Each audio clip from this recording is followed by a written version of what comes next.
इंदौर की सोनम और मेरठ की मुस्कान के बाद प्रयागराज के एक और दुल्हन अब सुर्खियों में है। उस दुल्हन ने सुहागरात पर पति को नजदीक आता देखकर चाकू निकाल लिया और कहा कि अगर मेरे करीब आए तो अंजाम अच्छा नहीं होगा, मैं किसी और की अमानत हूं। इस धमकी के बाद दुल्हे ने डर की वजह से हनीमून का टिकट भी कैंसिल करवा दिया। देखिए रिपोर्ट। सोनम मुस्कान के बाद अब चाकू वाली दुल्हन।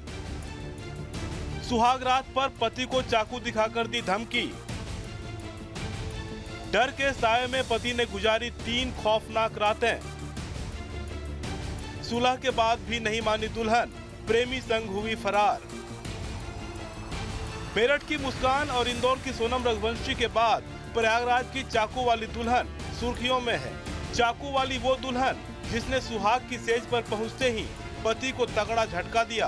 दूल्हा को करीब आते देख दुल्हन ने घूंघट हटाया और तकिए के नीचे से चाकू निकालकर पति के सपनों को चकनाचूर कर दिया। सर 29 अप्रैल को हमारी शादी हुई थी और मैं तो बहुत खुश था सर उस दिन। और रात को जो है जब मैं गया लड़की के पास तो सर वो चाकू ली हुई थी। मैं सोचा ये चाकू क्यों ली है, तो मेरे मन में कुछ ऐसे मैं सोचने लगा कि चलो कॉमन सी बात है, चाकू ली होगी। लेकिन सर मैं जब उसको टच करने गया तो मुझे चाकू कह रहे मतलब धमकी देने लगी कि अगर टच करोगे हम तुमको मार देंगे या तुमको मारेंगे, अपने आप को मार देंगे। प्रयागराज के कप्तान निषाद जब शादी के बाद नई नवेली दुल्हन को लेकर आया तो उसकी खुशी का ठिकाना नहीं था, लेकिन सुहाग की स्टेज पर पहुंचते ही उसे तगड़ा झटका लगा। जैसे ही वो अपनी खूबसूरत दुल्हन के पास पहुंचा, उसने तकिए से चाकू निकाल लिया। दुल्हन ने कहा कि नजदीक मत आना, मैं किसी और की अमानत हूँ। फिर ये हर रात का सिलसिला हो गया। दहशत और बेइज्जती के साए में पति बंद कमरों में घुटता रहा। 3 दिनों तक ये सिलसिला चला। आखिरकार परेशान दूल्हे ने 3 मई को पूरी बात अपनी मां को बता दी, जिसके बाद घर में हंगामा शुरू हो गया। लेकिन दुल्हन ने साफ साफ कह दिया कि उसका लव अफेयर है, उसे उसके बॉयफ्रेंड अमन के पास भेज दो। जिसके बाद मामला रिश्तेदारों के बीच सुलह तक पहुंचा। बीते दिनों की घटनाओं को देखते हुए परिजनों ने पुलिस में भी इसकी सूचना दी, पंचायत भी हुई, मगर इस बीच दुल्हन घर की दीवार फांदकर बॉयफ्रेंड के साथ फरार हो गई। अब पति और परिवार वाले थाने के चक्कर काट रहे हैं। जिसके बाद मामला रिश्तेदारों के बीच सुलह तक पहुंचा। बीते दिनों की घटनाओं को देखते हुए परिजनों ने पुलिस में भी इसकी सूचना दी, पंचायत भी हुई, मगर इस बीच दुल्हन घर की दीवार फांदकर बॉयफ्रेंड के साथ फरार हो गई। अब पति और परिवार वाले थाने के चक्कर काट रहे हैं। 2-3 दिन सर समझ लीजिए साथ में थे कि हमको नींद नहीं आती थी सर, मैं बहुत डर गया था। और उसके बाद सर एक दिन ऐसे मैं सो गया था, मैं जो है सो गया तो सर पता नहीं वो कब रात में लगभग 1 बजे वो हमारे छत पर से कूद के भाग गई। दूल्हा कप्तान निषाद ने बताया कि सुहागरात को जब वो कमरे में पहुंचा तो दुल्हन घूंघट में थी और फिर अचानक उसने चाकू निकाल लिया। नजदीक गया तो बोली, टच मत करना, मैं अमन की अमानत हूँ। डर के मारे दूल्हा पीछे हट गया।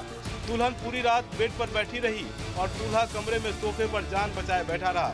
दूल्हे ने कहा कि उसे समझ ही नहीं आया कि क्या करना है। उसने बताया कि 3 रात ऐसी ही बीती, किसी से कह भी नहीं सकता था। हाँ सर, दोनों परिवार को, हमारे परिवार को भी कलंकित कर दिया और उस परिवार को भी कलंकित कर दिया। कप्तान निषाद ने बताया कि अखबारों में कई केस पढ़ने के बाद वो डर के साए में जी रहा था। उसे लगता था कि वो अगर सो गया तो क्या पता नींद में उसकी हत्या कर दे। पति ने बताया कि दुल्हन आधी रात के बाद सो जाती थी, इसके बावजूद डर के मारे वो रात भर जगा रहता था और जब भी उसकी बात होती तो वो प्रेमी के साथ रहने की ही बात करती थी और धमकी भी देती थी। बोल रही थी कि हमको आप केदारनाथ घुमाने ले चलिए, तो हम सर फिर उसके बाद का मतलब कांड पहले कह रही थी।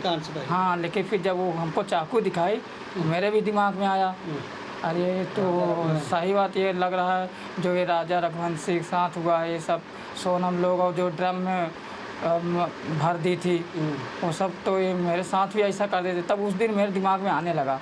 सर मैं बहुत डर गया था उतने समय। अब पूरी घटना को तारीखों में समझ लीजिए। 29 अप्रैल को कप्तान की शादी हुई, 30 अप्रैल को दुल्हन घर आई, 2 मई को प्रीति भोज का आयोजन हुआ, 3 मई को दूल्हे ने हकीकत बताई, 4 मई को परिजनों ने थाने में तहरीर दी, 4 मई को ही रिश्तेदारों को बुलाकर सुलह कराया गया। 25 मई को सुलह के बाद दोबारा दुल्हन घर लौटी। 1-2 दिन सब ठीक रहा, फिर ड्रामा शुरू हुआ। 31 मई को दुल्हन घर से फरार हो गई। 1 जून को परिजनों ने दोबारा पुलिस को सूचना दी।